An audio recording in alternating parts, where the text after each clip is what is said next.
City, New Orleans 911. I just heard a bunch of gunshots and screaming coming from next door. My husband has been shot. Please send somebody now. A man was shot on St. Rock Avenue. We found out the victim is Joe Cooper. Leslie Cooper says her husband Joe was gunned down in the doorway of their St. Rock Avenue home in Gentilly. To be in that situation, bullets flying in the house, that was extremely terrifying. This is Leslie Cooper. The moment that shooting happened, what were your first thoughts, and then when you realized Joe had been shot? Disbelief that this was happening.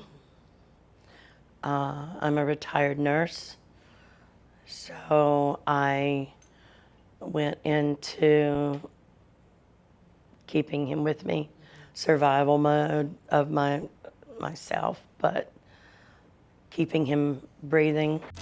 May of 2022, Leslie's husband Joe Cooper nearly lost his life outside his own home. During an attempted home invasion, my husband was saving me and was shot 4 times by the perpetrators. Leslie says Joe was shot by a man who was looking for a delivery he believed was sent to their house in Gentilly. I heard him scream, and I knew exactly what had happened. Then he screamed again, and I heard him say, they shot me. We have units en route to you, okay? Okay, baby. Stay with me. Stay with me. I got them. They're coming.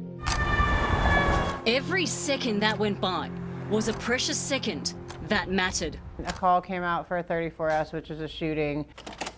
This is New Orleans EMS Captain Brooke Christie. What was the scene like when you arrived? It was very chaotic. When I got there, he was laying on the kitchen floor, and I knew immediately he was sick, he was hurt, he was injured, and we needed to go.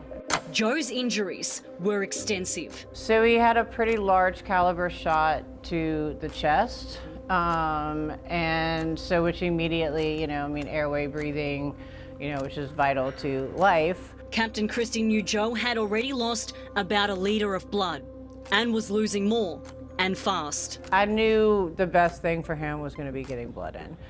So that's what we did. New Orleans EMS started carrying blood on board their ambulances back in October of 2021. Since then, they've administered blood to 240 people.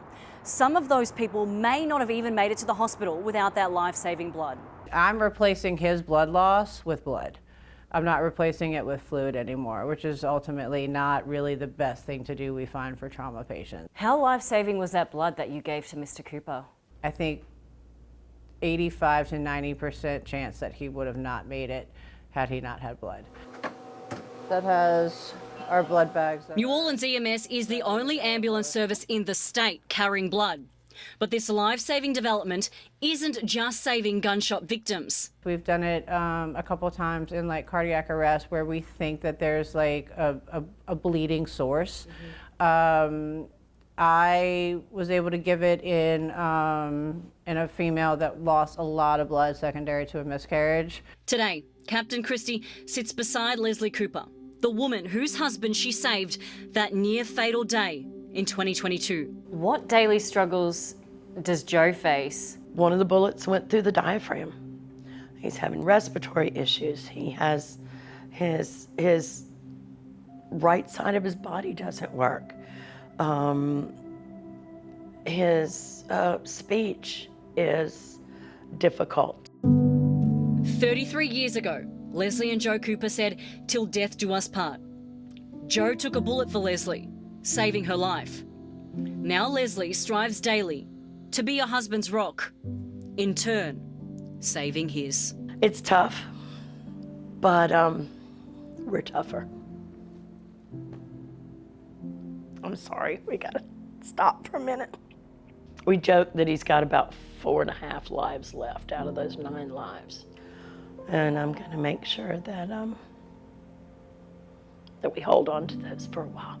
Eleanor Tabone, WWL, Louisiana.